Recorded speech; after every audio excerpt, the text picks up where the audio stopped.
겨울 바람은 유난히도 매서웠다. 지리산 자락 깊숙이 박혀있는 함양군 마천면, 그 험준한 산세가 품은 영원사는 세상과 단절된 섬과 같았다. 전쟁이 휩쓸고 간 상처가 아물기도 전에 가난이 덮친 시대였으나 이곳 영원사의 겨울은 세속의 가난보다 더 차가운 적막만이 감돌았다. 법당 처마 끝에 매달린 풍경이 댕그렁거리며 밤의 정적을 깼다. 쇠붙이가 부딪히는 소리라기보다는 얼어붙은 뼈마디가 부대끼는 소리 같았다. 쿨럭쿨럭.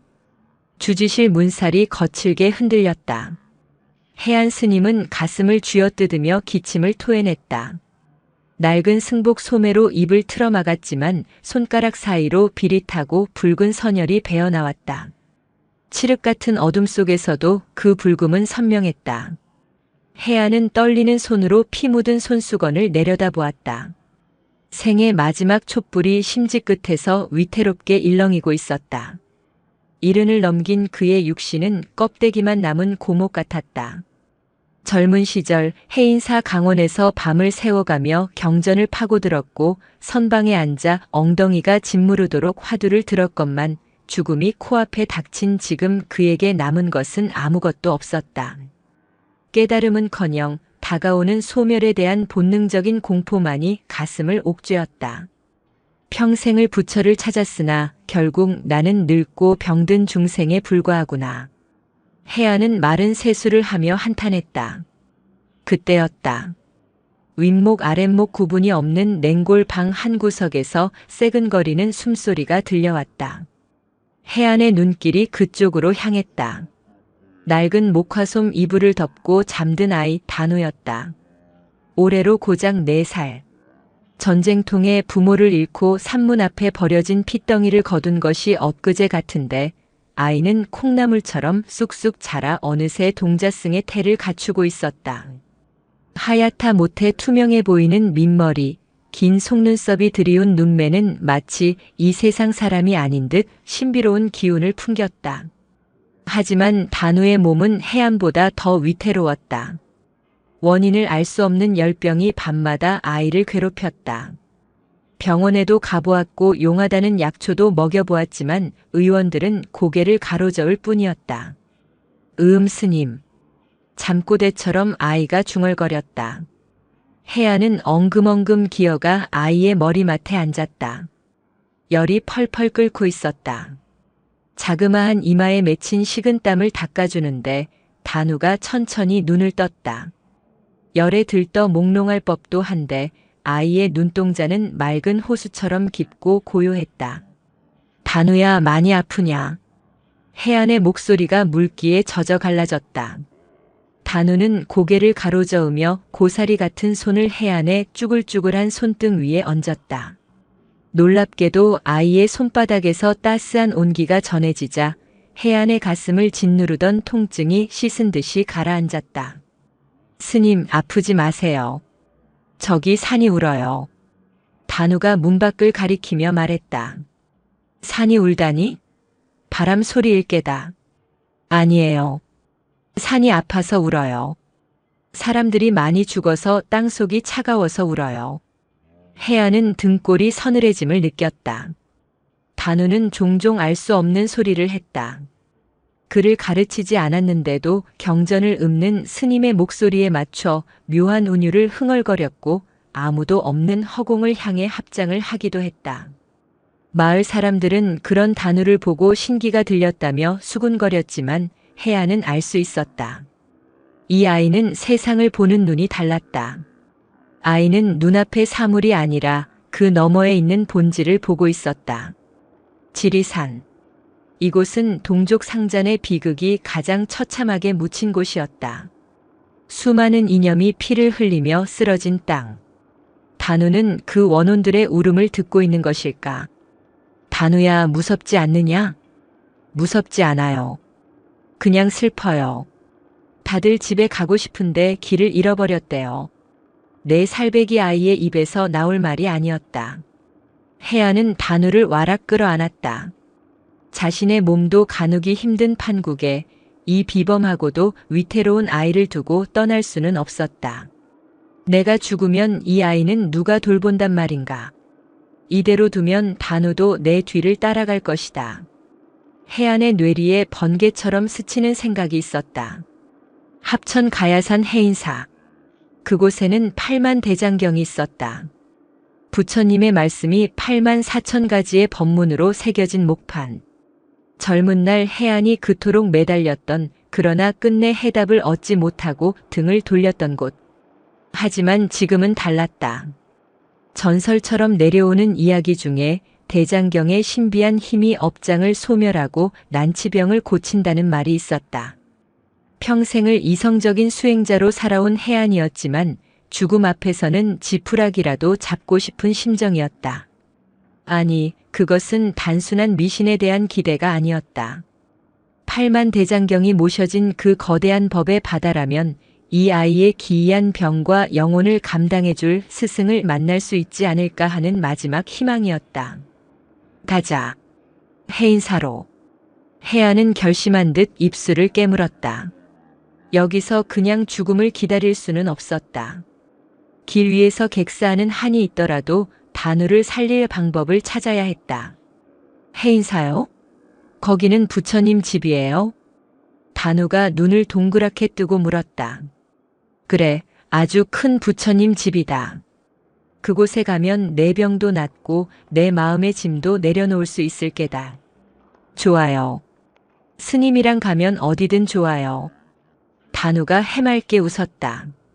그 미소는 방금 전까지 산의 울음을 이야기하던 아이와는 전혀 다른 영락없는 4살짜리 어린아이의 것이었다. 해안은 가슴 한구석이 찡하게 저려왔다. 다음 날 새벽 해안과 단우는 영원사를 나섰다. 짐이라고는 낡은 걸망 하나가 전부였다. 걸망 안에는 부서진 목탁 하나와 며칠분에 말린 누룽지, 그리고 단우에게 먹일 물병이 들어있었다. 지리산의 새벽 공기는 살을 애는 듯 차가웠다. 눈 덮인 산길은 미끄럽고 가파랐다. 해안은 지팡이의 의지에 한 걸음 한 걸음 힘겹게 발을 떼었다. 단우는 해안의 등 뒤를 졸졸 따라오며 눈 덮인 나무들에게 인사를 건넸다. 나무야, 춥지? 내가 나중에 이불 덮어줄게. 아이는 나뭇가지에 쌓인 눈을 털어주며 속삭였다. 해안은 그 모습을 보며 쓴웃음을 지었다. 제 몸 하나 건사하기 힘든 녀석이 나무 걱정을 하다니. 단우야, 딴청 피우지 말고 어서 오너라. 해지기 전에 마천면 소재지까지는 가야 한다. 네, 스님. 단우가 씩씩하게 대답하며 뛰어오다 그만 눈길에 미끄러져 엉덩방아를 찧었다. 해안이 기겁하며 달려가 아이를 일으켜 세웠다. 다치지 않았느냐? 조심하라고 했거늘. 버럭 소리를 지르자 단우의 눈에 눈물이 그렁그렁 맺혔다. 하지만 아이는 울지 않았다. 대신 털어낸 엉덩이를 문지르며 배시시 웃었다. 스님, 엉덩이가 땅이랑 뽀뽀했어요. 해안은 말문이 막혔다. 이 아이의 순수함 앞에서는 어떤 화도, 어떤 근심도 눈 녹듯 사라져버리고 마는 것이다. 해안은 한숨을 내쉬며 자신의 목에 걸려있던 낡은 회색 목도리를 풀어 단우의 목에 감아주었다. 춥다. 여미거라. 두 사람은 다시 길을 재촉했다. 영원사에서 마천면까지는 꼬박 반나절을 걸어 내려가야 하는 험한 길이었다. 산을 내려갈수록 바람은 잦아들었지만 대신 사람 사는 세상의 냄새가 짙어졌다. 그것은 밥 짓는 연기 냄새이기도 했고 가축의 분뇨 냄새이기도 했으며 무엇보다 고단한 삶의 냄새였다. 해가 중천에 떴을 무렵 드디어 산 아래 첫 마을이 보였다. 드문드문 박힌 초가집들과 슬레이트 지붕들이 옹기종기 모여있는 마천면 소재지였다. 스님, 배고파요. 단우가 해안의 옷자락을 잡아당겼다. 해안 역시 허기가 저 현기증이 일지경이었다. 걸망 속의 누룽지는 이미 바닥을 보이고 있었다. 해안은 깊은 한숨을 쉬며 마을 어귀로 들어섰다. 탁발이라도 해야 했다. 승려의 체면 따위는 중요하지 않았다. 오직 단우를 먹여야 한다는 일념뿐이었다. 마을 분위기는 흉흉했다. 흉년이 들어 인심이 메말라 있었고 낯선 이방인에 대한 경계심이 가득했다. 해안이 어느 허름한 집 대문 앞에서 목탁을 두드리며 연부를 외기 시작했다. 관세음보살 나무아미타불 관세음보살. 잠시 후 대문이 벌컥 열리며 런닝 차림의 사내가 튀어나왔다. 술 냄새가 확 풍겼다. 아침부터 재수없게 웬 중놈들이야.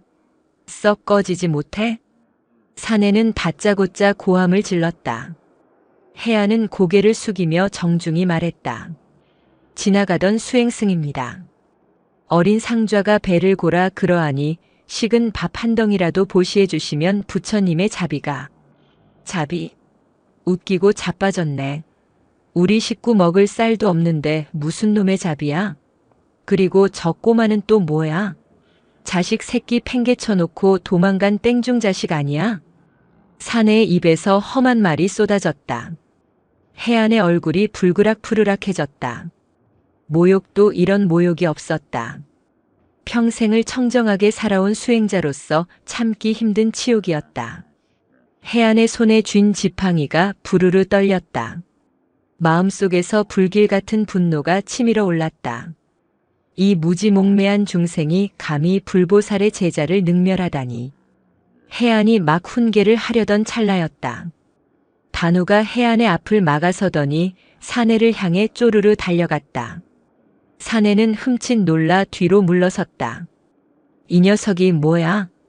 단우는 말없이 품속에서 무언가를 꺼냈다. 그것은 내려오는 길에 해안 몰래 꺾어두었던 바위 틈에 피어난 작은 노란색 겨울꽃이었다.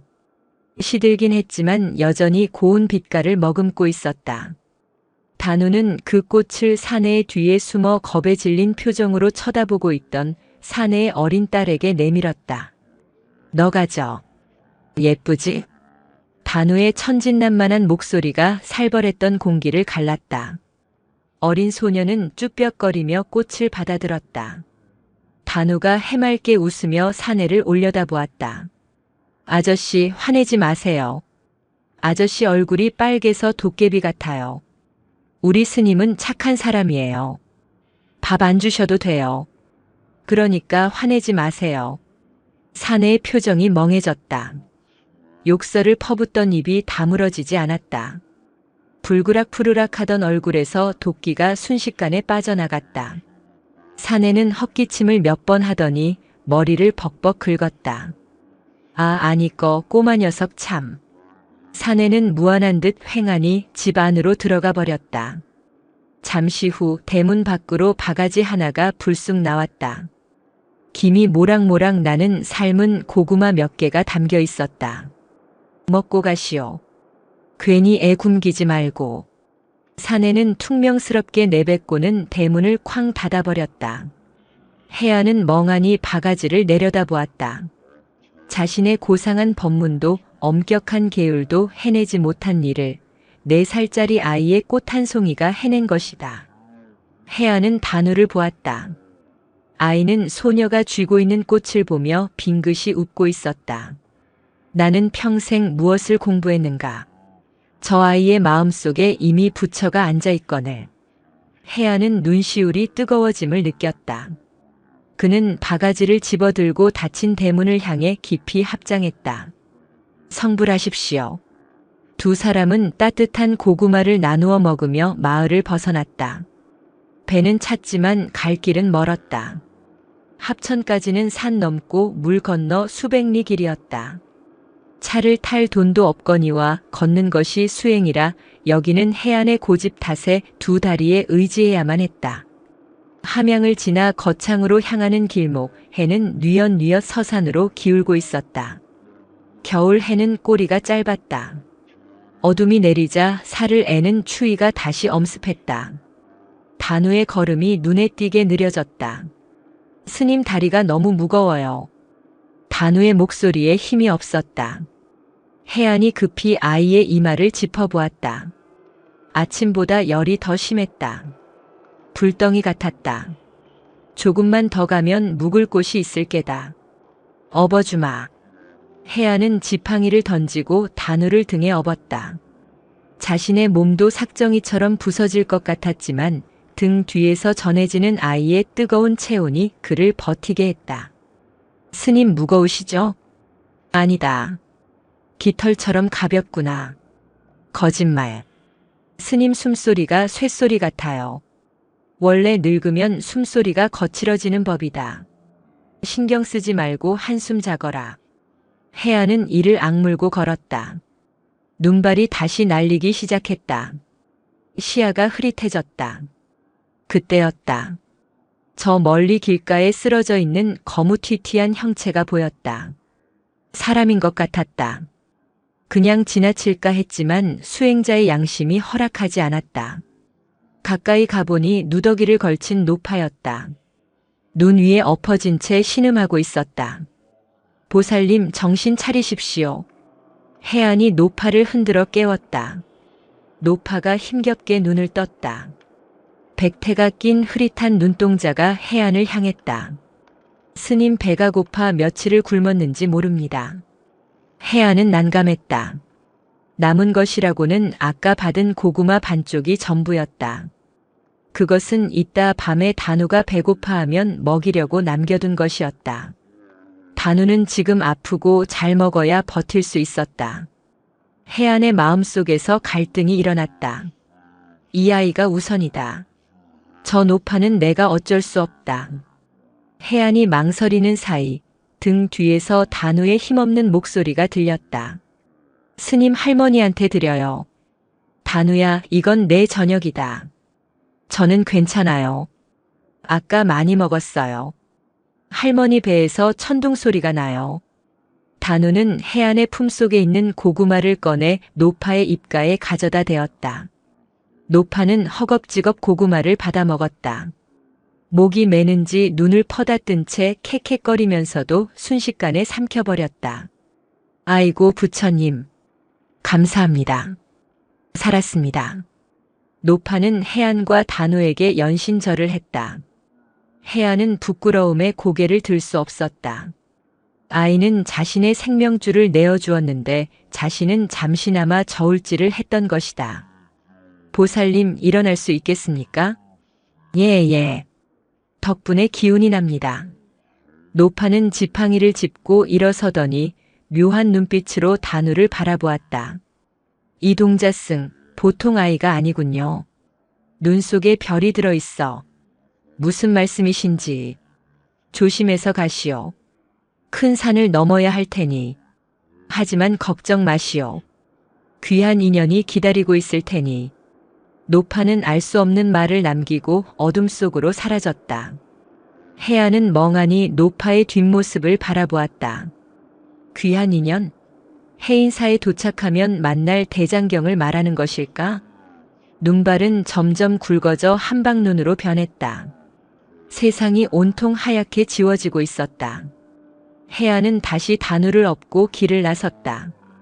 아이의 숨소리가 점점 거칠어지고 있었다. 단우야, 조금만 참아라. 해인사에 가면 모든 게 좋아질 것이다. 하지만 혜안의 마음속에는 불안한 그림자가 짙게 드리우고 있었다. 과연 그때까지 이 아이가 그리고 자신이 버틸 수 있을까? 눈보라치는 지리산 자락의 밤길은 끝이 보이지 않았다. 한방눈은 밤새도록 쏟아졌다. 온 세상이 하얗게 숨을 죽였다. 혜안은 꼬박 밤을 새웠다. 거창으로 향하는 길목, 다행히 강가에 버려진 낡은 초가집을 발견한 것이 천운이었다. 지붕은 반쯤 무너져 내렸지만 매서운 눈보라를 피하기엔 좋겠다. 혜안은 앙상한 갈대와 마른 짚을 긁어 모아 불을 피웠다. 꺼질 듯 가물거리는 불씨가 혜안의 늙고 주름진 얼굴과 단우의 창백한 낯을 번갈아 비추었다. 단우는 혜안의 품에 안겨 불덩이처럼 뜨거운 숨을 몰아쉬었다. 어젯밤 노파에게 마지막 남은 고구마마저 내어준 뒤 아이는 한 모금의 물 외에는 아무것도 넘기지 못했다. 혜안은 자신의 낡은 장삼을 벗어 아이를 겹겹이 감쌌지만 추위는 살갗을 파고드는 듯했다. 반야 심경에 이르길 조겨놓은 계공이면 도일체 고액이라 하였거늘. 혜안은 속으로 경문을 외웠다. 물질도 느낌도 생각도 의지도 의식도 모두 실체가 없는 텅 빈 것이라 보라. 그리하면 모든 괴로움에서 벗어날 수 있으리라. 그러나 지금 해안은 그 어느 때보다도 생생하게 괴로움을 느끼고 있었다. 손끝을 파고드는 추위라는 물질적인 고통, 굶주림이라는 감각, 그리고 이 아이를 살리지 못할지도 모른다는 공포라는 생각이 펄펄 살아있는 실체처럼 그를 짓눌렀다. 평생을 공을 탐구했으나 나는 굶주림과 추위 앞에서 무너지는 일개 중생일 뿐이구나. 이 아이의 고통 하나 덜어주지 못하는가. 자조 섞인 한숨이 터져 나왔다. 그때 해안의 품속에서 단우가 작게 신음했다. 스님 춥습니다. 단우야, 정신이 드느냐. 스님은 안 추우세요? 스님 옷 다 주셔서. 단우는 고사리 같은 손으로 해안이 입고 있는 얇은 속적삼을 만지작거렸다. 자신의 장삼을 벗어준 탓에 해안은 거의 맨몸으로 추위를 견디고 있었다. 스님은 괜찮다. 이 늙은 몸은 가죽이 두꺼워져서 추위도 모른단다. 해안이 애써 태어난 목소리를 냈지만 덜덜 떨리는 턱은 감출 수 없었다. 단우는 그런 해안을 빤히 올려다보더니 해안의 가슴팍에 자신의 작은 이마를 가만히 가져다 대었다. 제가 스님 불 떼워드릴게요. 아이의 이마는 여전히 불덩이 같았지만 이상하게도 그 뜨거움이 해안의 심장께로 전해지자 얼어붙었던 몸이 녹아내리는 듯한 온기가 퍼져나갔다. 해안은 말없이 아이의 민머리를 쓸어주었다. 날이 밝자 눈은 그쳤지만 세상은 거대한 얼음 창고가 되어 있었다. 두 사람은 다시 길을 나섰다. 함양 읍내를 지나 거창으로 가려면 얼어붙은 남강 지류를 건너야 했다. 다리라고 부르기도 민망한 낡은 섭다리는 위태로워 보였다. 단우야, 스님 손 꼭 잡아라. 절대 놓치면 안 된다. 해안이 단우의 손을 잡고 섭다리 위에 첫 발을 디뎠다. 얼음장 같은 강바람이 귓가를 스쳤다. 그때였다.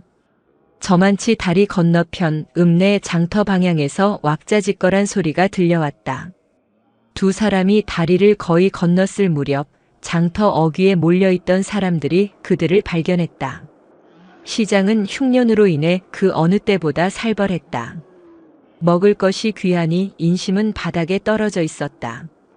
그런 그들의 눈에 멀쩡한 사지 육신을 가지고도 일을 하지 않는 것처럼 보이는 스님과 동자승은 반가운 존재가 아니었다.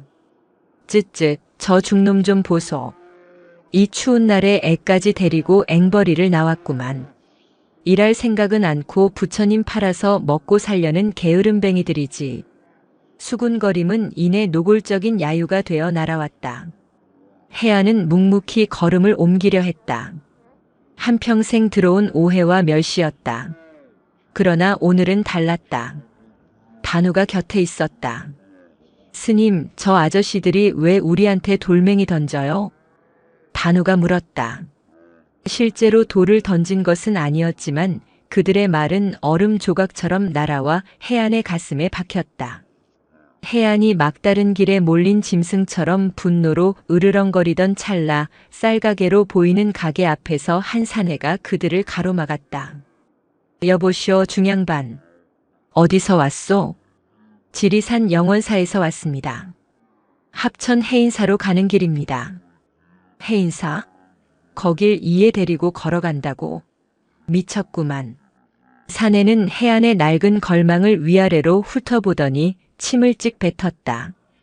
요즘 같은 세상에 부처가 어딨다고.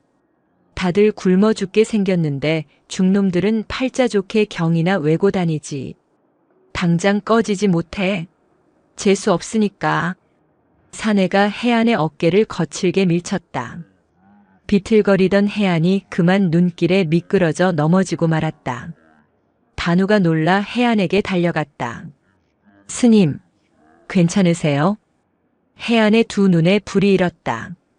수행자의 인욕은 바닥난 지 오래였다.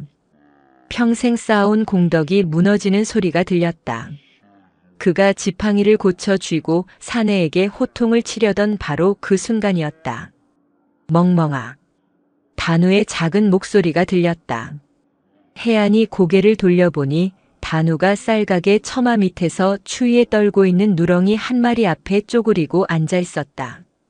뼈만 앙상하게 남은 개는 낯선 아이의 접근에 경계하며 이빨을 드러내고 있었다. 단우는 아랑곳하지 않았다. 그리고는 해안조차 몰랐던 행동을 했다. 단우는 자신의 품속 깊이 숨겨두었던 아까 해안이 몰래 쥐어준 마지막 남은 누룽지 조각을 꺼냈다. 어른 손톱만한 딱딱하게 말라비틀어진 조각이었다. 해안은 그것이 단우의 마지막 비상식량임을 알고 있었다. 단우는 그 누룽지를 반으로 쪼개려 했지만 너무 딱딱해서 부러지지 않았다. 그러자 단우는 누룽지를 제 입속에 넣었다. 그리고는 한참을 오물오물 씹었다. 단우야, 내가 먹으렴. 어서. 해안이 다급하게 외쳤지만 단우는 고개를 저었다. 아이는 입안에서 침으로 불린 누룽지를 조심스럽게 뱉어내어 누렁이의 입 앞에 가만히 밀어주었다. 먹어. 너도 배고프지? 이거 먹으면 따뜻해져. 누렁이는 킁킁거리며 냄새를 맡더니 이내 핥아먹기 시작했다. 단우는 그 모습을 보며 환하게 웃었다. 그 순간 쌀가게 사내도 주변에서 구경하던 사람들도 모두 말을 잃었다. 자신도 굶주리고 병들어 죽어가는 아이가 말 못하는 짐승에게 마지막 남은 한 입을 양보하는 모습. 그것은 그 어떤 위대한 경전의 구절보다도 더 깊은 울림이었다. 해안을 밀쳤던 쌀가게 사내의 얼굴이 불그락푸르락했다. 그는 헛기침을 하더니 가게 안으로 횡하니 들어가 버렸다. 그리고 잠시 후 그의 아내로 보이는 여인이 뛰어나왔다. 여인의 손에는 따뜻한 기운이 감도는 보자기가 들려 있었다. 아이고 동자승님, 보살님이 따로 없네. 여인은 눈시울을 붉히며 보자기를 해안에게 건넸다. 우리 영감이 성질이 더러워서 그럽니다. 용서하세요, 스님. 이거라도 가져가세요. 갓 쪄낸 보리 개떡입니다. 그리고 이건 우리 애 먹이려고 끓인 건데. 여인은 작은 병에 담긴 미숫가루 물까지 해안의 걸망에 찔러 넣었다. 이 아이 많이 아픈 것 같은데 부디 해인사까지 무사히 가시길 빕니다. 해안은 보리 개떡의 온기가 느껴지는 보자기를 받아들고 아무 말도 하지 못했다. 그저 합장할 뿐이었다. 자신은 중생을 구제하겠다며 해인사로 향했지만 정작 중생을 구한 것은 병든 동자승의 순수한 자비였다. 사람들이 하나둘씩 모여들었다.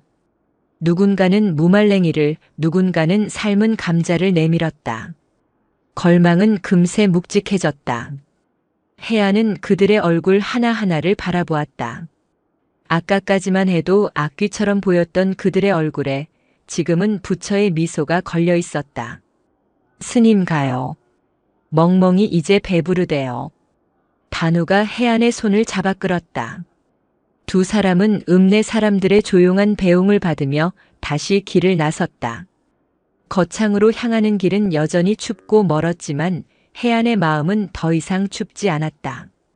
품속의 보리 개떡보다 더 따뜻한 온기가 단우의 작은 손에서부터 전해지고 있었다. 함양을 벗어나 거창으로 향하는 길은 험난한 고갯길의 연속이었다.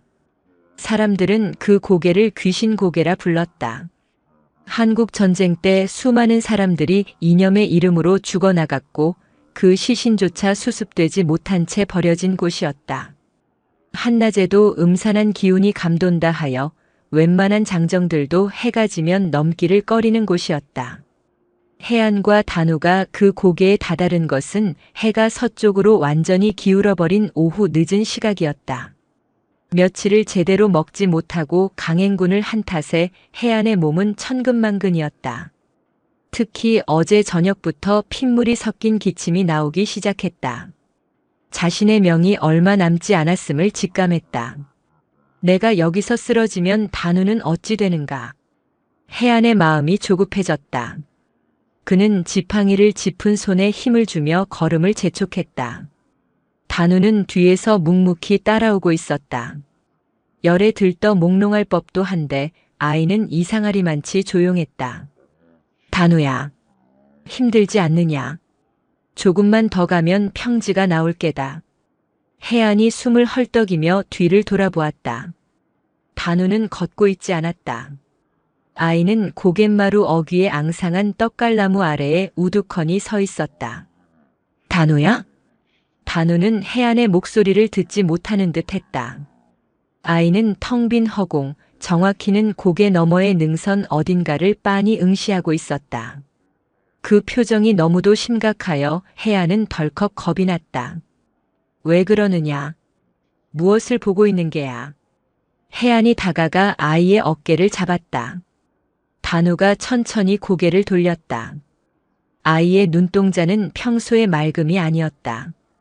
깊이를 알 수 없는 심연처럼 검고 고요했다. 스님. 그래, 말해보거라. 저기 아저씨가 울어요.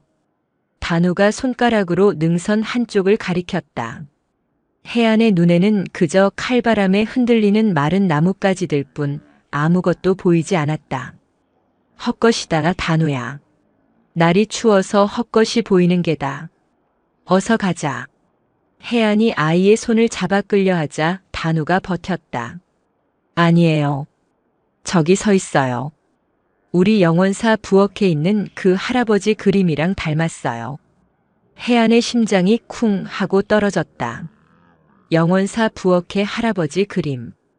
그것은 혜안의 스승이자 영원사의 선대주지였던 경어 스님의 낡은 진영이었다. 무슨 소리냐? 아저씨가 스님을 보고 울어요. 계속 미안하다고 해요. 혜안은 그 자리에 얼어붙고 말았다. 이 고개. 귀신 고개라 불리는 이곳은 혜안에게 잊고 싶은, 아니 평생을 참회해 온 업보의 현장이었다. 수십 년 전 전쟁의 불길이 지리산을 삼켰을 때 젊은 혜안은 그의 스승 경어 스님과 함께 이곳에 숨어 있었다. 관군의 토벌대가 산을 뒤지던 날 경어 스님은 지병이 도저 거동조차 못하는 상황이었다. 토벌대의 발소리가 가까워지자 스승은 혜안에게 말했다. 혜안아, 너라도 도망쳐라. 나는 틀렸다. 너는 젊으니 부처님의 법맥을 이어야지 않겠느냐. 혜안은 망설였다. 스승을 버리고 갈 수 없었다. 하지만 죽음의 공포는 너무도 생생했다. 발소리가 바로 등 뒤까지 다가왔을 때 혜안은 스승의 손을 놓고 어둠 속으로 몸을 날렸다. 법맥을 잇겠다는 거창한 명분은 사실 비겁한 생존 본능을 가리기 위한 핑계에 불과했다. 그는 살아남았고 스승은 그날 토벌대의 총구에 쓰러졌다. 혜안은 스승의 시신조차 수습하지 못했다. 그날 이후 혜안은 자신을 죄인이라 불렀다. 해인사 강원에서 경전을 파고들었던 것도 영원사 골짜기에 은둔했던 것도 모두 그날의 속죄를 위한 것이었다. 그런데 지금 4살짜리 단우가 그날의 스승을 보고 있다고 했다. 아니다. 헛소리 말거라. 혜안이 버럭 소리를 질렀다. 그것은 단우에게 친 소리가 아니라 수십 년간 자신을 올가맨 죄의식에 대한 절규였다. 혜안의 고함에 단우가 놀라 몸을 움츠렸다. 아이의 눈에 금세 눈물이 차올랐다. 스님 무서워요. 단우가 울먹이자 혜안은 그제야 정신이 들었다. 그는 자신의 죄책감 때문에 또다시 눈앞의 생명을 상처 입히고 말았다. 아, 아니다. 내가 잘못했다, 단우야. 혜안이 무너져 내리듯 아이 앞에 주저앉았다. 그는 더 이상 버틸 힘이 없었다. 육신의 병보다 더 무서운 마음의 병이 그를 덮쳤다. 쿨럭, 쿨럭 커헉. 혜안이 격렬한 기침을 토해냈다. 입을 막았던 손바닥이 흥건했다. 이번에는 검붉은 핏덩이가 쏟아져 나왔다. 혜안의 눈앞이 아득해졌다. 이것이 나의 업보로구나. 스승님을 버린 이 자리에서 나 또한 홀로 죽어가는구나. 그는 눈 위에 쓰러졌다. 차가운 눈의 감촉이 오히려 편안하게 느껴졌다. 이제 모든 것을 놓아버리고 싶었다. 스님, 일어나세요. 단우가 울부짖으며 해안의 뺨을 때렸다. 하지만 해안의 의식은 점점 더 깊은 어둠 속으로 가라앉고 있었다. 해인사도 팔만대장경도 이제는 다 부질없었다. 스님 죽으면 안 돼요. 단우는 해안의 가슴팍에 엎드려 울음을 터뜨렸다. 아이의 뜨거운 눈물이 해안의 얇은 속적삼을 적셨다. 그때였다. 단우의 울음소리가 잦아들더니 아이가 고개를 번쩍 들었다. 스님. 아이는 울고 있지 않았다. 열에 들떠 흐릿했던 눈동자가 고갯마루에 저녁 노을을 담은 듯 맑고 강렬하게 빛나고 있었다. 스님. 할아버지가 웃어요. 쓰러진 해안이 힘겹게 눈을 떴다. 무슨 소리냐? 아까 그 아저씨가요. 이제 안 울어요. 스님 보고 웃어요. 단우는 해안의 뺨을 감싸 쥐었다. 불덩이 같던 아이의 손이 이상하게도 시원한 샘물처럼 느껴졌다. 할아버지가 고맙다고 해요. 해안의 눈에서 뜨거운 눈물이 흘러내렸다. 왜 무엇이 고맙다는 게냐? 나는 스승님을 버린 죄인인데. 단우는 고개를 저었다. 내 살배기 아이의 입에서 수십 년 묵은 수행승의 목소리 같은 말이 흘러나왔다. 스님이 살아남아서 저를 만났잖아요. 스님이 저를 살리려고 여기까지 왔잖아요. 그래서 고맙대요. 스승님이 스님을 용서한대요. 해안은 오열했다. 수십 년간 그를 짓눌렀던 죄의식의 사슬이 단우의 말 한마디에 산산조각 나는 순간이었다. 그는 스승을 버린 것이 아니었다. 스승은 그를 살려 법맥을 잊게 한 것이었다. 그리고 그 법맥은 경전 속의 죽은 글자가 아니라 지금 눈앞에서 자신을 살리려 하는 이 작은 생명 단우에게로 이어지고 있었다. 스승님, 스승님. 해안은 허공을 향해 절규했다. 기이하게도 해안이 울음을 터뜨리자 가슴을 짓누르던 통증이 사라지고 목구멍을 막고 있던 핏덩이가 씻겨나가는 듯 했다. 숨이 쉬어졌다. 단우가 해안의 뺨에 묻은 피와 눈물을 작은 손으로 닦아주었다. 스님, 이제 가요. 할아버지도 가셨어요. 저기 해인사에 먼저 가서 기다리신대요. 해안은 천천히 몸을 일으켰다. 죽어가던 몸에 알 수 없는 기운이 솟아났다. 그는 자신의 죄를 용서받은 것이 아니었다. 그저 자신의 죄를 끌어안고 함께 걸어갈 용기를 얻은 것이었다. 해안은 단우를 번쩍 들어 등에 업었다. 아까까지만 해도 쇳덩이처럼 무겁던 아이의 몸이 깃털처럼 가볍게 느껴졌다. 그래, 가자. 단우야. 해안의 목소리는 힘찼다. 우리 스승님 뵈러 해인사로 가자. 해안은 더 이상 고갯마루를 두려워하지 않았다. 그는 자신의 과거가 드리워진 그림자를 정면으로 밟고 나아갔다. 해는 완전히 저물었지만 두 사람의 마음속에는 그 어느 때보다 밝은 달이 떠오르고 있었다. 거창 땅이 저만치 눈앞에 펼쳐져 있었다. 귀신 고개를 넘으며 해안은 다시 태어났다. 수십 년을 자신 안에 갇혀 살던 죄인이 스승의 용서를 받고 비로소 세상 밖으로 걸어 나온 것이다. 그의 몸은 여전히 늙고 병들었으며 죽음의 그림자는 한치도 물러서지 않았으나 마음만은 청년처럼 가벼웠다. 단우를 업은 해안의 발걸음은 그러나 무거웠다. 고갯마루에서의 기이한 체험이 아이의 기력을 송두리째 앗아간 듯 했다. 단우는 해안의 등 뒤에서 잠든 것인지 아니면 의식을 잃은 것인지 모를 만큼 미동조차 없었다. 그저 불덩이 같은 숨결만이 스님의 맨살 같은 목덜미에 위태롭게 닿았다가 흩어질 뿐이었다. 거창 읍내는 함양보다 컸지만 흉년과 추위가 휩쓸고 간 풍경은 다르지 않았다. 사람들의 얼굴에는 생기 대신 그늘이 드리워져 있었고 거리에는 볏짚 타는 매캐한 연기만 자욱했다. 해안은 더 이상 탁발을 주저하지 않았다. 어제까지만 해도 그것이 구걸이라 여겼다면 이제는 인연을 짓는 일이라 생각했다. 그는 어느 객주집 문 앞에서 목탁을 내려놓고 조용히 합장했다. 나무아미타불 관세음보살. 연불 소리는 힘이 없었지만 고갯마루를 넘으며 깨달은 스승의 용서가 실려 있어 묘한 울림을 지녔다. 잠시 후 문이 열리고 쭈그렁 바가지 같은 할머니가 나왔다. 왼중이여. 할머니는 해안의 행색과 등 뒤에 축 늘어진 단우를 번갈아 보더니 혀를 찼다. 쯧쯧, 이 엄동설안에 애를 잡으려고 환장을 했구만. 애가 불덩이여. 보살님. 하룻밤 이슬이라도 피할 처마 밑이라도 좋으니 이 아이가. 해안은 말을 잇지 못했다. 평생 굽히지 않던 무릎이 절로 꿇어질 것 같았다. 할머니는 해안을 쏘아보더니 들고 있던 부직갱이로 문지방을 탁 쳤다. 뭘 꾸물거려. 당장 애부터 들이쇼. 얼어 죽는 꼴 보려고 환장했어. 할머니의 목소리는 거칠었지만 해안은 그 속에서 따뜻한 불씨를 보았다. 해안은 단우를 업은 채 조심스럽게 방으로 들어섰다. 아랫목은 아니었지만 군부를 뗀 온기가 남아있는 작은 골방이었다. 해안이 단우를 눕히자 할머니는 거친 손으로 단우의 이마를 짚어보더니 밖으로 뛰쳐나갔다.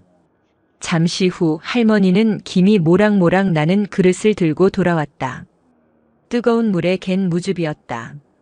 일단 이거라도 먹여봐. 애들 열 내리는 데는 이만한 게 없어. 해안은 떨리는 손으로 그릇을 받아 단우의 입술을 적셨다. 단우는 끙끙거리면서도 본능처럼 뜨거운 무즙을 삼켰다. 할머니는 그 모습을 지켜보다가 해안에게 물었다. 어디서 오는 길이요? 지리산 영원사에서 옵니다. 합천 해인사로 가는 길입니다. 해인사? 그 먼 길을? 이 꼴을 하고. 할머니는 기가 막힌다는 듯 해안을 쏘아보았다. 스님은 부처님 믿는다면서 왜 부처님이 주신 제 몸뚱이는 이렇게 함부로 굴리시오? 스님 몸뚱이도 썩어 문드러지고 있는데 누굴 돌보겠다고. 해안은 고개를 숙였다. 할머니의 말은 거칠었지만 틀린 말이 하나도 없었다.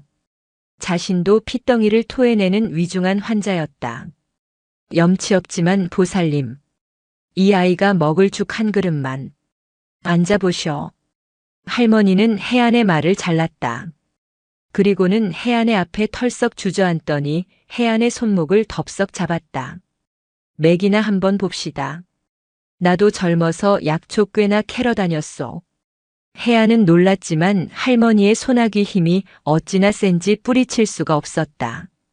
할머니는 눈을 지그시 감고 해안의 맥을 짚었다. 잠시 후 할머니는 깊은 한숨을 내쉬었다. 허 스님. 이거 큰일이네. 스님 몸속은 지금 전쟁통이 따로 없구먼. 폐가 다 사갔어. 당장 불길부터 잡아야 하는데. 해안은 쓴웃음을 지었다. 제 명은 제가 압니다, 보살님. 다만 저 아이만이라도. 시끄럽소. 할머니가 버럭 소리를 질렀다. 중생 구제한다는 스님이 제 목숨 귀한 줄도 모르고 저 아이만 살리겠다. 그게 부처님 가르침이요? 스님이 살아야 저 아이도 사는 게지. 스님이 죽으면 저 어린 것은 어쩔 셈이요? 길바닥에서 얼어 죽으라고. 해안은 망치로 머리를 맞은 듯 했다. 귀신 고개에서 스승의 용서를 받고 모든 것을 깨달았다고 생각했는데 그는 여전히 나의 죽음과 아이의 생명을 분리해서 생각하고 있었다. 나라는 집착, 나의 업보라는 생각에서 한치도 벗어나지 못했던 것이다. 할머니의 꾸짖음은 죽비보다 더 아프게 해안의 정수리를 내리쳤다. 해안은 할머니 앞에 천천히 엎드려 큰 절을 올렸다. 보살님께서 이 늙고 무지한 중생을 깨우치십니다. 할머니는 쯧 혀를 차더니 밖으로 나갔다. 잠시 후 할머니는 보리죽 한 그릇과 시커먼 탕약 한 사발을 들고 왔다. 죽은 아이 주고 이 탕약은 스님이 드시오. 내 창고에 묵혀둔 약초 찌꺼기 달인 거니까 비싸진 않아도 효과는 있을게요. 해안은 탕약을 받아들었다. 불길처럼 뜨겁고 쓴 약물이 목구멍을 타고 흘러내렸다. 신기하게도 약이 들어가자 가슴을 짓누르던 통증이 조금 가라앉는 듯 했다. 해안은 단우에게 보리죽을 떠먹였다. 단우는 눈을 감은 채였지만 천천히 죽을 받아 삼켰다. 그날 밤 해안은 오랜만에 깊은 잠에 들었다. 할머니는 두 사람이 묵는 골방 아궁이에 밤새 마른 장작을 밀어 넣었다. 다음 날 아침 해안은 낯선 온기에 눈을 떴다. 방 안은 훈훈했고 단우는 땀에 흠뻑 젖은 채 새근새근 잠들어 있었다. 이마를 짚어보니 불덩이 같던 열이 거짓말처럼 내려가 있었다. 해안은 할머니에게 또다시 절을 올렸다. 떠나는 해안의 걸망에 할머니는 주먹밥 2덩이와 탕약을 싼 보자기를 찔러 넣었다. 합천 가는 길이 더 험할게요. 가다가 몸이 안 좋거든 꼭 이 약을 데워 드시오. 그리고 할머니는 해안의 눈을 똑바로 쳐다보며 말했다. 해인사에 부처님이 계신 게 아니라 스님 마음속 부처가 해인사에 가는 게요. 스님이 살아야 부처도 사는 법이요. 해안은 말없이 합장했다. 두 사람은 거창 읍내를 나섰다. 합천으로 가는 길은 할머니의 말대로 험준한 고개들이 연이어 앞을 가로막고 있었다. 거창에서 합천으로 넘어가는 산길은 지리산 자락과는 또 다른 험준함을 지니고 있었다. 겨울바람은 이제 자비가 없었다. 칼날처럼 날카로운 바람이 해안의 낡은 승복을 뚫고 들어와 뼈를 저미는 듯 했다. 거창 읍내에서 받은 탕약 덕분인지 해안은 며칠간 기침을 하지 않았다. 단우 역시 열이 내린 뒤로는 칭얼거리지 않고 해안의 뒤를 묵묵히 따랐다. 아이는 여전히 말수가 적었지만 가끔 해안의 손을 잡는 작은 손의 온기가 스님을 버티게 했다. 스님, 눈이 와요. 단우가 하늘을 올려다보며 말했다. 맑았던 하늘에 어느새 먹구름이 끼더니 싸락눈이 흩날리기 시작했다. 서둘러야겠다. 눈이 쌓이기 전에 저 고개만 넘으면 가야산 자락이다. 해안이 가리킨 곳에는 이번 여정의 마지막 고개가 거대한 성벽처럼 버티고 서 있었다. 고개를 넘으면 바로 합천 땅이었고 거기서 조금만 더 가면 꿈에 그리던 해인사였다. 다 왔구나. 조금만 더. 해안이 조급한 마음에 걸음을 재촉할 때였다. 쿨럭, 쿨럭컥. 참았던 기침이 댐이 무너지듯 터져나왔다. 해안은 그 자리에 주저앉았다. 가슴속 깊은 곳에서 무언가 끓어오르는 느낌이 들었다. 해안이 황급히 입을 막았지만 손가락 사이로 뜨겁고 붉은 피가 분수처럼 뿜어져 나왔다. 스님! 단우가 비명을 지르며 달려왔다. 해안은 눈앞이 캄캄해졌다. 거창에서 얻은 약의 기운이 다한 것이었다. 아니, 애초에 그의 병은 약으로 다스릴 수 있는 것이 아니었다. 마지막 남은 생명의 불씨를 쥐어짜내 여기까지 온 것이었다. 스님, 스님 피나요? 단우가 울부짖으며 해안의 가슴을 때렸다. 해안은 아이를 안심시키려 손을 내밀었지만 손은 허공에서 힘없이 떨구어졌다. 여기까지인가. 해안의 눈에 눈보라가 휘몰아치는 하늘이 들어왔다. 해인사가 8만 대장경이 저 너머에 있는데 스승님을 뵐 면목이 없었다. 무엇보다 이 차가운 눈밭에 홀로 남겨질 단우가 눈에 밟혔다. 단우야, 단우야. 해안의 목소리는 갈라져 나오지 않았다. 의식이 아득해지려는 찰나 등 뒤에서 낯선 목소리가 들려왔다. 이런, 스님, 정신 차리시오. 누군가가 해안의 몸을 흔들었다. 해안이 힘겹게 눈을 뜨자 삿갓을 쓴 약초꾼으로 보이는 사내가 자신을 내려다보고 있었다. 고개를 넘으시려거든 정신을 단단히 붙잡으셔야지. 여기서 쓰러지면 그대로 얼어 죽습니다. 사내는 해안의 등을 두드리고 자신의 허리춤에 있던 대나무 물통을 해안의 입에 억지로 쳐넣었다. 쓰고 독한 술 기운이 해안의 목을 타고 흘러내렸다. 해안이 다시 격렬하게 기침을 했지만 사내는 아랑곳하지 않고 술을 더 부었다. 이 독한 술이 아니면 스님 몸속의 한기를 몰아낼 수 없어. 술 기운이 돌자 해안은 잠시 정신이 들었다. 나는 괜찮으니 이 아이를. 걱정 마시오. 내 비록 가난한 약초꾼이지만 얼어 죽어가는 사람을 보고 모른 척할 수는 없지. 스님, 저기 고개 밑에 내 오두막이 있어. 거기까지만 갑시다. 사내는 단우를 자신의 등에 둘러엎고 해안의 팔을 잡아 끌었다. 일어서시오. 여기서 죽으면 저승의 스승님을 뵐 면목이 있겠소? 해안은 스승님이라는 말에 번쩍 정신이 들었다. 사내는 비틀거리는 해안을 거의 질질 끌다시피 하며 눈보라를 헤치고 나아갔다.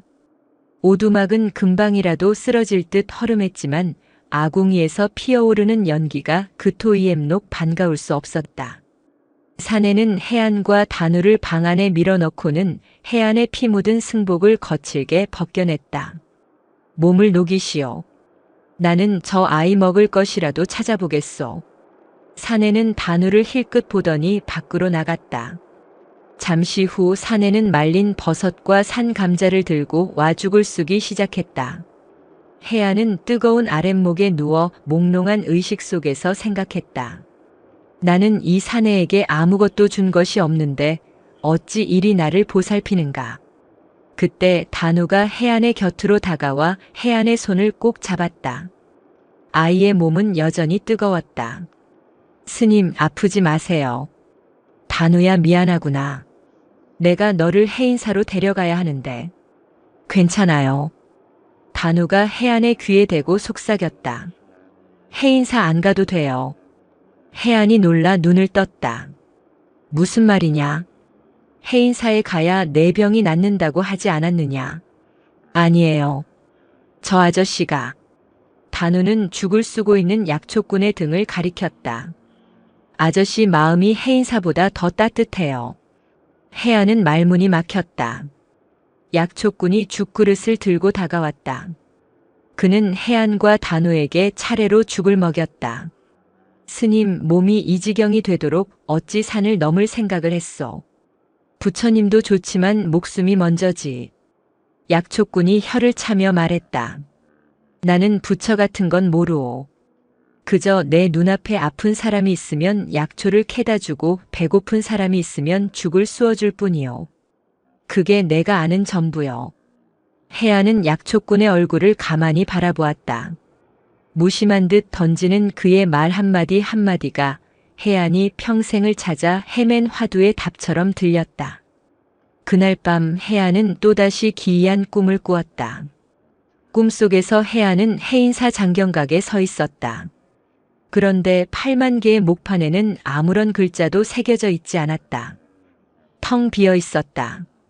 해안이 망연자실에 있을 때 경어 스님이 나타났다. 해안아, 왜 텅 빈 목판만 보고 있느냐? 스승님, 글자가 부처님의 말씀이 어디에도 없습니다. 경어 스님이 웃으며 밖을 가리켰다. 말씀은 경전 속에 있는 것이 아니다. 내가 만난 사람들 속에 있다. 너를 꾸짖던 할미의 목소리가 법문이고 너에게 술을 먹인 약초꾼의 손길이 자비다라. 해안은 꿈에서 깨어났다. 창밖은 아직 어두웠지만 정신은 그 어느 때보다 맑았다. 그는 조용히 일어나 밖으로 나왔다. 약초꾼은 아궁이 앞에서 쪼그려 앉아 졸고 있었다. 해안은 자신의 유일한 재산인 낡은 목탁을 꺼내 약초꾼의 머리맡에 가만히 내려놓았다. 그리고는 약초꾼을 향해 그리고 이 세상을 향해 깊고 깊은 절을 올렸다. 약초꾼의 오두막에서 하룻밤을 신세진 덕분에 해안은 겨우 기력을 차릴 수 있었다. 마지막 고개를 넘자 드디어 합천 땅이 발 아래 펼쳐졌다. 멀리 안개 속에 잠긴 가야산의 능선이 보였다. 해인사. 평생의 염원이자 마지막 희망이 저곳에 있었다. 하지만 해안의 마음은 더 이상 조급하지 않았다. 거창 할머니의 꾸짖음과 약초꾼의 무심한 친절을 겪으며 그는 이미 자신의 해인사를 만났기 때문이었다. 문제는 단우였다. 마지막 고개를 넘으며 기력을 소진한 탓인지 아이의 병세가 다시 극도로 악화되었다. 열은 내릴 줄 몰랐고 이제는 죽조차 넘기지 못했다. 아이는 해안의 등에서 거의 의식을 잃은 채 가느다란 숨만 몰아쉬고 있었다. 단우야, 정신 차려라. 다 왔다. 저기만 가면 해인사다. 해안이 애타게 불렀지만 단우는 대답이 없었다. 해안의 마음이 다시 천갈래 만갈래로 찢어졌다. 자신이 깨달음을 얻은들 무슨 소용인가. 이 아이가 죽어가는데. 가야산 입구 해인사로 들어가는 길목에 다다랐을 때였다. 해안은 더 이상 한 걸음도 뗄 수 없었다. 단우의 몸이 축 늘어지는 것이 느껴졌다. 해안이 황급히 아이를 내려안았다. 단우야, 단우야, 눈을 떠보거라. 아이의 얼굴은 종이장처럼 하얗게 질려 있었고 숨결은 금방이라도 끊어질 듯 미약했다. 해안의 눈에서 뜨거운 눈물이 쏟아졌다. 스승의 용서도 약초꾼의 자비도 이 아이의 죽음 앞에서는 아무런 힘이 되지 못했다. 부처님, 관세음보살님, 제발 제발 이 아이를 살려주십시오. 이 아이 대신 저 늙은 목숨을 거두어 가십시오. 해안은 꽁꽁 얼어붙은 땅바닥에 이마를 찌으며 울부짖었다. 평생의 수행도 깨달음도 죽어가는 아이 앞에서는 한낱 부질없는 망상에 불과했다. 그는 그저 무력한 늙은이일 뿐이었다. 그때였다. 어디선가 다 떨어진 누더기를 걸친 노파가 해안에게 다가왔다. 노파는 해안이 지리산 어귀에서 만났던 마지막 남은 고구마를 나눠주었던 바로 그 노파였다. 하지만 해안은 절망에 빠져 그녀를 알아보지 못했다. 스님, 뭘 그리 서럽게 우시오. 노파의 목소리는 앙상했지만 이상하게도 해안의 울음을 멎게 하는 힘이 있었다. 해안이 눈물범벅이 된 얼굴로 고개를 들었다. 아이가 죽어갑니다. 보살님. 노파는 말없이 해안의 품에 안긴 단우를 내려다보았다. 그리고는 자신의 가슴팍 깊숙한 곳에서 무언가를 꺼냈다. 그것은 그녀의 품 온기에 겨우 녹은 차갑고 딱딱한 찐 감자 한 알이었다. 그것은 노파의 마지막 양식인 듯 보였다. 노파는 그 감자를 쪼개려다 이가 다 빠진 입으로 감자를 직접 베어 물었다. 그리고는 쭈글쭈글한 입으로 오랫동안 감자를 씹었다. 해안이 멍하니 그 모습을 바라보고 있을 때 노파는 침과 범벅이 되어 부드러워진 감자를 뱉어내어 단우의 입술에 조심스럽게 밀어넣었다. 해안은 그 순간 숨이 멎는 듯 했다. 그것은 지저분하고 천한 행위가 아니었다. 그것은 어미가 새끼에게 먹이를 물려주는 이 세상에서 가장 순수하고 원초적인 자비의 모습이었다. 노파는 자신의 전 생명을 짜내어 죽어가는 아이에게 건네고 있었다. 해안의 뇌리를 스치는 것이 있었다. 거창 할머니의 탕약, 약초꾼의 죽, 그리고 지금 이 노파의 씹은 감자. 그는 팔만대장경이라는 거대한 진리의 숲만 바라보느라 길 위에서 만난 작은 풀꽃 같은 진리들을 외면해왔다. 내가 찾던 기적이 팔만대장경 속에 있는 것이 아니었구나. 경전 속의 진리가 아니라 지금 이 순간 이 노파의 씹은 감자 한 조각이 이것이 진짜 기적이구나. 해안의 마음속에서 무언가 거대한 것이 무너져 내렸다. 집착, 번뇌, 그리고 나라는 의식. 그 모든 것이 사라진 자리에 그저 따뜻한 눈물만이 차올랐다. 그는 더 이상 단우를 살려달라고 빌지 않았다. 그저 이 노파의 자비에 이 순간에 감사할 뿐이었다. 해안이 노파를 향해 고개를 숙여 합장하려는 순간이었다. 우물우물. 해안의 품속에서 작은 소리가 들렸다. 해안이 놀라 단우를 내려다보았다. 단우가 죽은 듯이 창백했던 그 아이가 노파가 밀어넣은 감자를 본능적으로 삼키고 있었다. 그리고는 천천히 눈을 떴다. 아이의 눈동자는 열에 들떠 흐릿하지 않았다. 지리산의 맑은 샘물처럼 맑고 투명하게 빛나고 있었다. 스님. 단우가 해안을 부르며 희미하게 웃었다. 배고파요. 해안은 대답 대신 터져나오는 울음을 삼켰다. 기적은 해인사에 있지 않았다. 기적은 가장 낮은 곳에, 가장 절박한 순간에, 그리고 지금 바로 이 순간에 있었다. 해안은 단우를 아는 채 누더기를 걸친 노파를 향해 자신의 일생에서 가장 깊은 절을 올렸다. 이마가 차가운 땅에 닿았지만 마음은 타오르는 불처럼 뜨거웠다.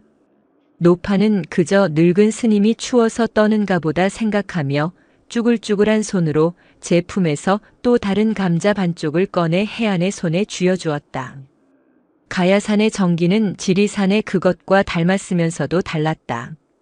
지리산이 모든 것을 품어 안는 어머니의 산이라면 가야산은 진리를 향해 솟아오른 준엄한 아버지의 산과 같았다. 해인사로 향하는 마지막 길목, 속세의 먼지를 털어낸다는 홍류동 계곡의 물소리가 해안의 귓가를 맑게 씻어내렸다. 해안의 등에는 더 이상 단우가 없었다. 노파에 씹은 감자, 그 원초적인 생명의 온기를 받아 삼킨 아이는 기적처럼 기력을 되찾았다. 비록 여전히 비틀거렸지만 단우는 제 두 발로 흙을 딛고 섰다. 아이는 해안의 낡은 장삼 자락을 한 손에 꼭 쥔 채 난생 처음 보는 거대한 사찰의 위용에 동그란 눈을 굴리기에 바빴다. 두 사람의 행색은 여전히 남루했다. 해안은 며칠간의 여정으로 뼈만 앙상하게 남았고 얼굴은 죽음의 그림자가 짙게 드리워져 있었다. 단우 역시 때국물이 흐르는 누비옷 차림이었다. 하지만 두 사람의 눈빛만은 가야산의 겨울 햇살을 받아 수정처럼 빛나고 있었다. 스님, 저기 문이 엄청 커요. 단우가 일주문을 가리키며 속삭였다. 가야산 해인사라는 현판이 수백 년 묵은 고고함으로 그들을 맞이하고 있었다. 해안은 일주문 앞에 멈춰 섰다. 한평생을 그리던 곳. 젊은 날 경전을 붙들고 씨름하던 그가 스승을 버렸다는 죄책감에 감히 돌아오지 못했던 곳. 그리고 자신의 마지막 해답이 있으리라 믿었던 곳. 그는 문을 통과하지 못하고 그 자리에 멈춰 서서 가만히 눈을 감았다.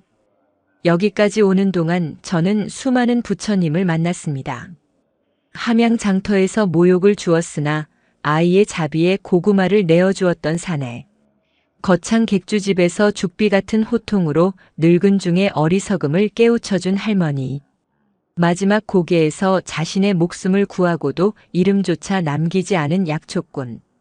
그리고 제 생명의 마지막 조각을 떼어 단우를 살린 그 누더기 노파까지. 그들 모두가 해안에게는 살아있는 팔만대장경이었다. 스님, 왜 안 가요? 단우가 해안의 옷자락을 잡아당겼다. 해안이 천천히 눈을 떴다. 그의 뺨으로 뜨거운 눈물 한 줄기가 흘러내렸다. 그러나 그것은 절망이나 고통의 눈물이 아니었다. 감사, 또 감사였다. 가자, 단우야. 진짜 부처님을 만나러 가자. 해안은 단우의 손을 잡고 일주문을 통과했다. 경내로 들어서자 천년 고찰의 깊은 침묵이 두 사람을 감쌌다. 땡, 댕 멀리서 들려오는 법고 소리가 해안의 심장을 울리는 듯 했다. 두 사람의 남루한 행색은 단박에 눈에 띄었다. 마당을 쓸던 한 사미승이 빗자루질을 멈추고 그들에게 다가왔다. 어디서 오신 스님이십니까? 지리산 영원사에서 왔습니다. 주지 스님 혹은 강주 스님을 뵙고 싶습니다. 해안의 목소리는 갈라졌지만 그 안에 담긴 기백은 사미승을 압도하기에 충분했다. 사미승은 해안의 맑으면서도 깊은 눈빛과 그 옆에 선 동자승의 신비로운 기운에 잠시 할 말을 잃었다. 잠시 기다리시지요. 주무 스님께 여쭙겠습니다. 사미승은 종종 걸음으로 객당으로 사라졌다. 잠시 후 점잖은 풍모의 노승 한 분이 모습을 드러냈다. 해인사에서 경악을 가르치는 강주 스님이었다. 강주 스님은 해안을 보자 말자 멈칫했다. 혹시 영원사의 해안 스님이 아니십니까? 해안 역시 놀라 고개를 들었다. 스님은 혹시? 접니다. 수십 년 전 이곳 강원에서 함께 경을 논했던 도반 무영입니다. 맙소사 해안 스님, 이게 얼마 만입니까? 무영 스님, 지금의 해인사 강주는 젊은 시절 해안과 함께 해인사 강원에서 밤을 새워가며 진리를 탐구했던 도반이었다. 전쟁과 시국의 풍파 속에서 해안이 지리산으로 숨어든 이후 소식이 끊겼던 터였다. 무영 스님 이 늙고 병든 몸으로 어찌 도반을 알아봤소. 스님의 그 형형한 눈빛은 수십 년이 지나도 변함이 없구려. 어서 안으로 드십시다. 헌데 이 아이는. 무영 스님은 해안의 등에 엎였다. 이제는 해안의 손을 잡고 있는 단우를 보았다. 해안은 무영 스님을 따라 따뜻한 객실로 안내받았다. 뜨거운 차 한 잔이 몸을 녹이자 해안은 지리산을 떠나 해인사에 오기까지의 모든 여정을 담담하게 털어놓았다. 단우의 신비한 능력, 자신의 죽음, 그리고 길 위에서 만난 기적 같은 인연들에 대한 이야기를. 무영 스님은 해안의 말을 묵묵히 들었다. 한참의 침묵이 흐른 뒤 무영 스님이 입을 열었다. 해안 스님. 스님은 이미 8만 대장경을 다 읽으셨구려. 무슨 말씀이신지. 스님은 경전 속의 죽은 글자를 찾아 이곳에 오셨다 하셨소. 하오나 스님은 이미 길 위에서 굶주린 중생의 입을 통해 얼어붙은 사람들의 마음을 통해 살아있는 법문을 보지 않았소. 그것이 진짜 대장경이 아니고 무엇이겠소. 무영 스님은 따뜻한 찬물을 채워주며 말을 이었다. 특히 이 아이. 단우라 하셨지요. 무영 스님은 가만히 단우를 바라보았다. 단우는 낯선 노승의 시선에도 아랑곳하지 않고 찻잔에서 피어오르는 김을 잡으려 손을 뻗고 있었다. 저 아이는 경전이 아니라 진리 그 자체를 품고 있는 듯합니다. 스님은 저 아이를 살리기 위해 길을 나섰다 하셨지만 실은 저 아이가 스님을 구하기 위해 이 길을 함께 나선 것입니다. 해안은 눈을 감았다. 무영 스님의 말이 가슴을 깊이 울렸다. 이제 스님의 마지막 소원 장경각으로 가십시다. 스님께서 평생을 찾아 헤맨 답이 그곳에 있는지 아니면 스님께서 이미 찾으신 답을 확인하러 가시는 것인지 함께 가보십시다. 해안은 천천히 고개를 끄덕였다. 그의 마지막 여정이 이제 막 시작되려 하고 있었다. 해인사 장경각으로 향하는 길은 무겁고도 성스러웠다. 천년의 세월을 견뎌온 법보종찰의 심장부. 그곳으로 향하는 해안의 발걸음은 한 걸음 한 걸음이 마치 예불을 올리는 듯 경건했다. 무영 스님이 앞장섰고 해안은 단우의 손을 잡고 그 뒤를 따랐다. 장경각의 문이 열리는 순간 해안은 숨을 멈췄다. 방대한 공간을 가득 메운 목판들. 8만 4천 법문을 새긴 인류의 위대한 유산. 그것은 단순한 목판이 아니었다. 수많은 전쟁과 화마 속에서도 꿋꿋이 진리의 말씀을 지켜온 이 나라의 정신 그 자체였다. 목판에서 풍겨나오는 묵향과 오래된 나무 향기, 그리고 그 속에 깃든 법의 기운이 해안을 압도했다. 해안은 수십 년 전 꿈속에서 보았던 그 비어있는 경전의 환영을 떠올렸다. 과연 정말 비어있을까 아니면 내가 찾던 답이 저 안에 빼곡히 새겨져 있을까? 해안은 떨리는 손으로 목판 하나를 가만히 쓸어보았다. 차갑고 단단한 감촉. 그 위에 새겨진 정교하고 힘있는 글자들. 그것은 분명 비어있지 않았다. 부처님의 말씀이 진리가 그 안에 분명히 존재했다. 그런데 어찌 된 일인가? 해안의 마음은 호수처럼 고요했다. 평생을 갈구했던 답을 눈앞에 두고 있었지만 환희나 감격이 아닌 그저 따뜻하고 평화로운 기운만이 감돌았다. 경전 속의 글자들이 해안의 눈 속으로 들어오는 것이 아니라 해안의 마음 속에 이미 있던 것들이 경전 속 글자들과 공명하는 듯했다. 스님 저는 해안이 무언가 말하려 무영 스님을 돌아보았을 때였다. 스님, 스님, 저기 보세요. 이 엄숙하고 성스러운 공간에서 단우의 맑은 목소리가 정적을 깼다. 해안과 무영 스님이 놀라 돌아본 곳에 단우는 경전에는 아무런 관심도 없다는 듯 장경각 창살을 통해 비스듬히 들어오는 한 줄기 햇빛 앞에 쪼그리고 앉아 있었다. 단우야, 법당 안에서는 조용히. 해안이 조용히 타이르려 했지만 단우는 해안의 말을 들은 채도 않고 소리쳤다. 아니에요, 스님. 이것 보세요. 살아있어요. 단우가 가리킨 것은 햇빛 속에서 춤을 추고 있는 수억만 개의 먼지였다. 아이는 그 먼지들을 잡으려고 연신 작은 손을 허공에 휘젓고 있었다. 잡히지가 않아요. 하. 간지러워요. 아이의 천진난만한 웃음소리가 장경각을 가득 채웠다. 해안은 그 모습을 멍하니 바라보았다. 수억만 개의 먼지. 햇빛 속에서 덧없이 떠돌다 사라지는 그것들. 해안은 그 순간 깨달았다. 팔만대장경에 새겨진 그 수많은 글자가 말하고자 한 것이 부처님이 평생을 설파하고자 했던 진리가 바로 저 먼지 속에 있음을. 생하고 멸하며 머무르지 않고 실체도 없는 바로 저 춤추는 먼지 하나하나가 우주 만물의 이치이며 그것이 곧 부처의 성품임을 깨달았다. 나는 평생 저 목판에 새겨진 글자를 찾았으나 진리는 글자가 아니라 저 춤추는 먼지에 있었다. 해안은 자신이 수십 년 전 꾸었던 꿈의 의미를 비로소 완벽하게 이해했다. 경전이 비어 있었던 것이 아니었다. 경전이라는 형상에 집착했던 자신의 마음이 비어 있었던 것이다. 하하. 해안의 입에서 헛웃음이 터져 나왔다. 이내 그 웃음은 껄껄거리는 통쾌한 웃음으로 변했다. 그랬구나, 그랬던 것이구나. 해안은 그 자리에 주저앉아 어린아이처럼 웃기 시작했다. 피를 토하던 고통도 죽음에 대한 두려움도 스승에 대한 죄책감도 그 모든 것이 저 춤추는 먼지처럼 덧없이 사라지는 기분이었다.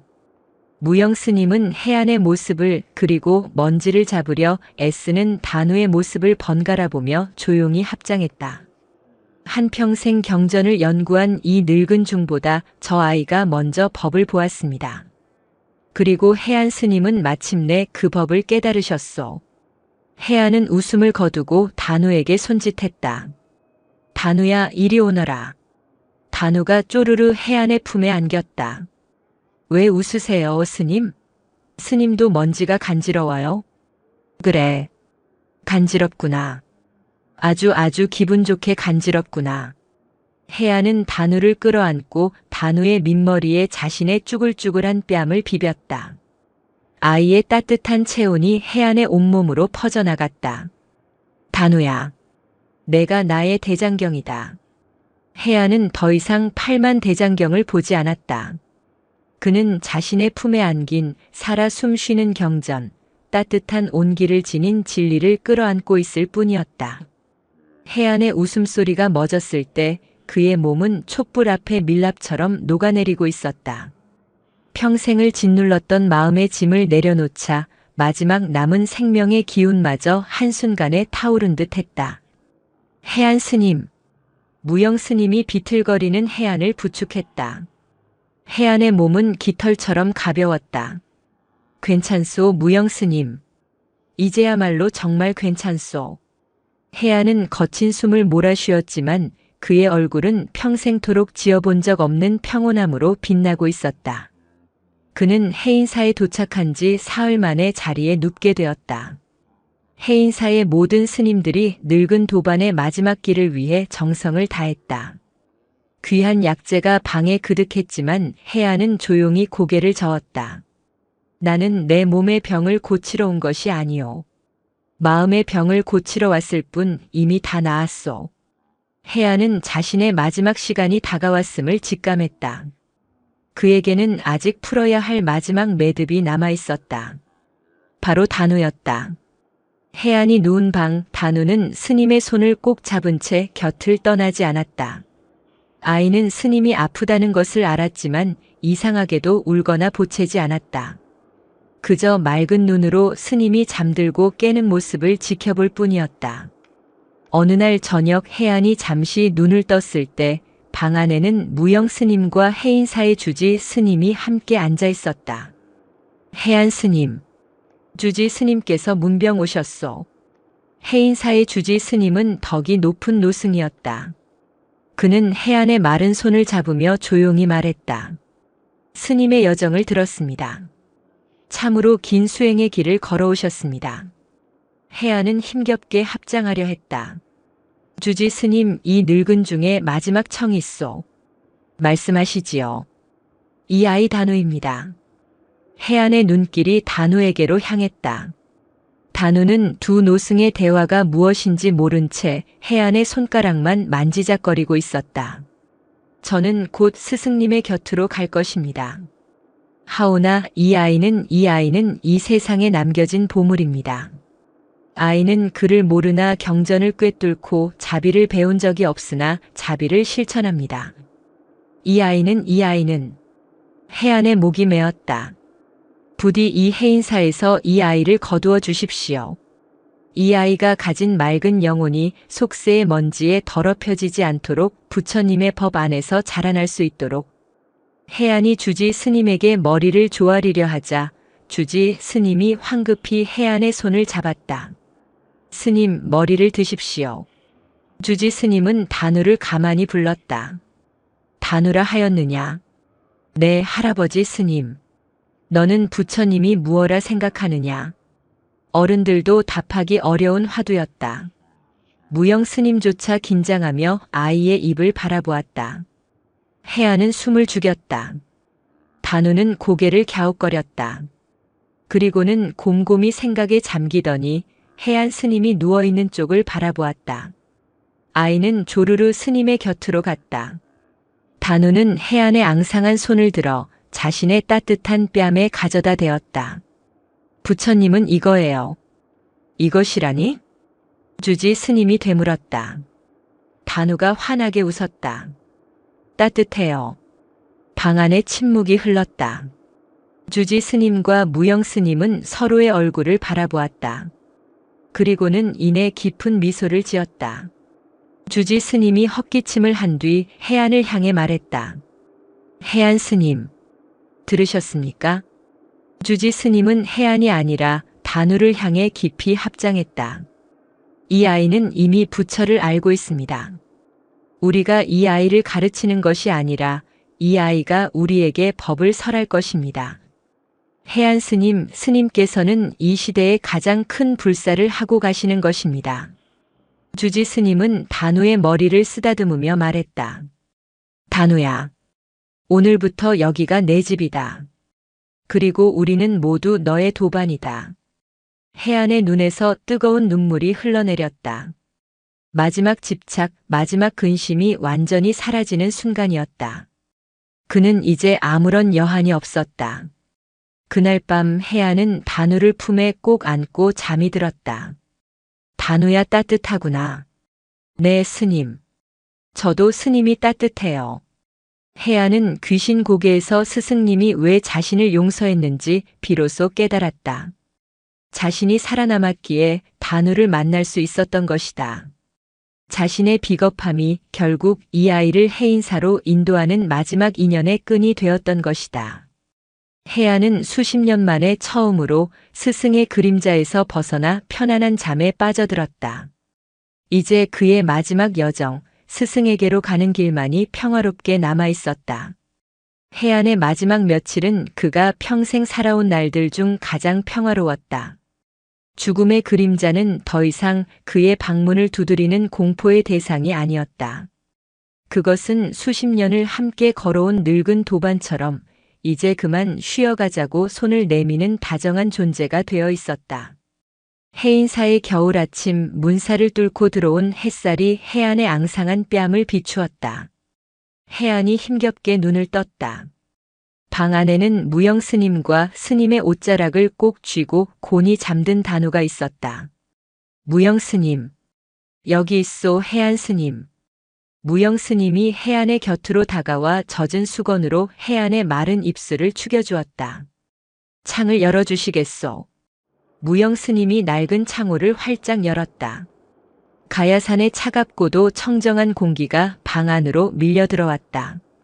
멀리서 새벽 예불을 알리는 도량송 소리가 아련하게 들려왔다. 좋구려. 해안의 쓴웃음이 아닌 맑은 미소가 입가에 번졌다. 그때 해안의 손가락을 베개 삼아 잠들어 있던 단우가 부스스 눈을 떴다. 스님, 일어나셨어요? 그래. 단우야. 아주 잘 잤다. 혜안은 마지막 남은 기력을 쥐어짜내 앙상한 손을 들어 단우의 동그란 민머리를 쓰다듬었다. 단우야. 네, 스님. 저 창밖을 보거라. 무엇이 보이느냐? 단우는 혜안의 품에서 빠져나와 창가로 쪼르르 달려갔다. 아이는 차가운 아침 햇살을 두 손으로 잡으려는 듯 허공에 손짓을 했다.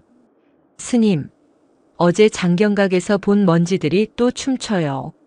해님이랑 같이 춤춰요. 아이의 맑은 목소리가 방 안을 울렸다. 혜안은 그 모습을 바라보며 환하게 웃었다. 그래, 그거면 되었다. 그렇구나, 모든 것이 춤을 추고 있었구나. 혜안은 무영 스님을 바라보았다. 무영 스님, 이 늙은 도반에 마지막 부탁이 있어. 말씀하시오. 스님의 뜻이라면 무엇이든. 저 아이가 저 춤추는 먼지의 이치를 잊지 않도록, 저 아이가 가진 저 따뜻함을 잃지 않도록 스님께서 지켜봐 주시오. 걱정 마시오, 혜안 스님. 이 아이는 이제 해인사의 보물이며 나의 스승이요. 내가 아니라 이 아이가 우리를 이끌어 줄 것이요. 무영 스님의 말에 혜안은 비로소 모든 것을 내려놓은 듯 깊은 숨을 내쉬었다.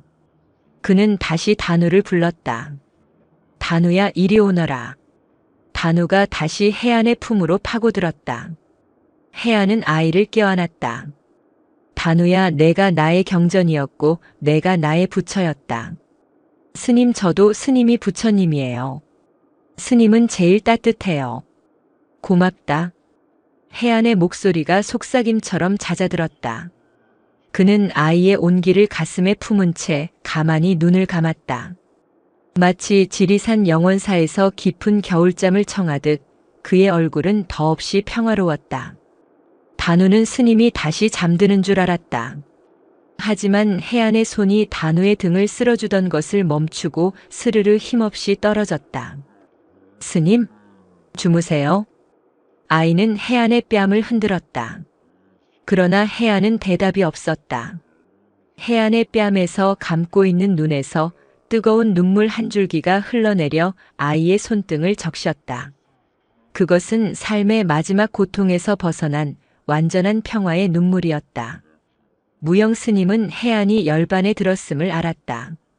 그는 아무 말 없이 자신의 늙은 도반을 향해 그리고 혜안의 품에 안겨 어리둥절한 표정을 짓고 있는 작은 동자승을 향해 깊고 깊은 합장을 올렸다.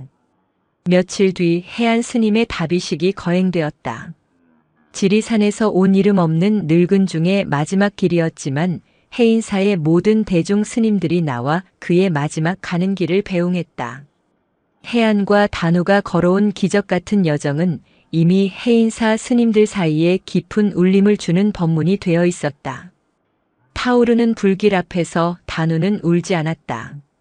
아이는 그저 붉게 타오르는 불꽃이 마치 햇살 속의 먼지처럼 하늘로 솟아오르는 모습을 가만히 지켜보고 있었다.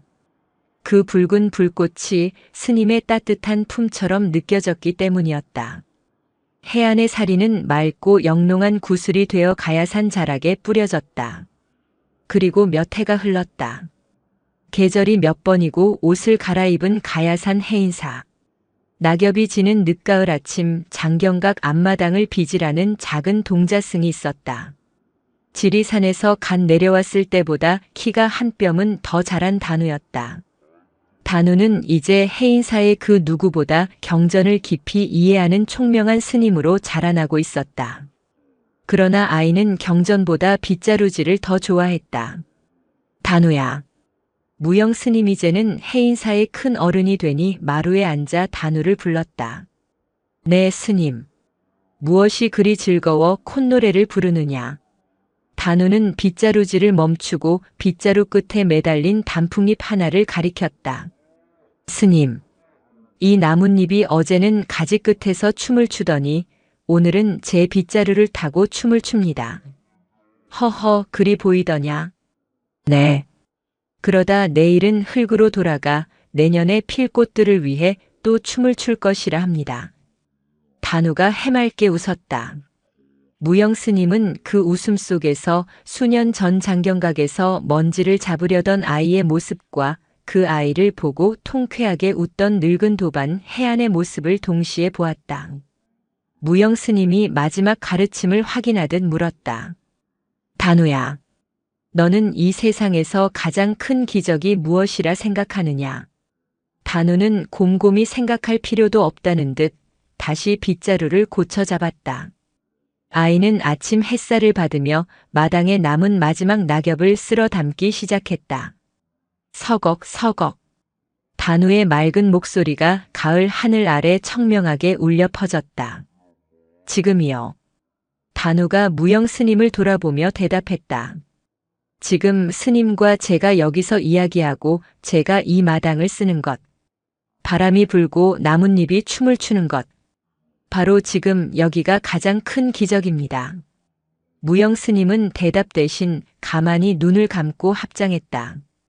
해안 스님이 평생을 찾아 헤맨 진리가 늙은 도반이 남기고 간 그 따뜻함이 지금 이 순간 단우의 빗자루 끝에서 다시 태어나고 있었다. 가야산 해인사의 아침은 그렇게 또 하나의 살아있는 법문으로 채워지고 있었다.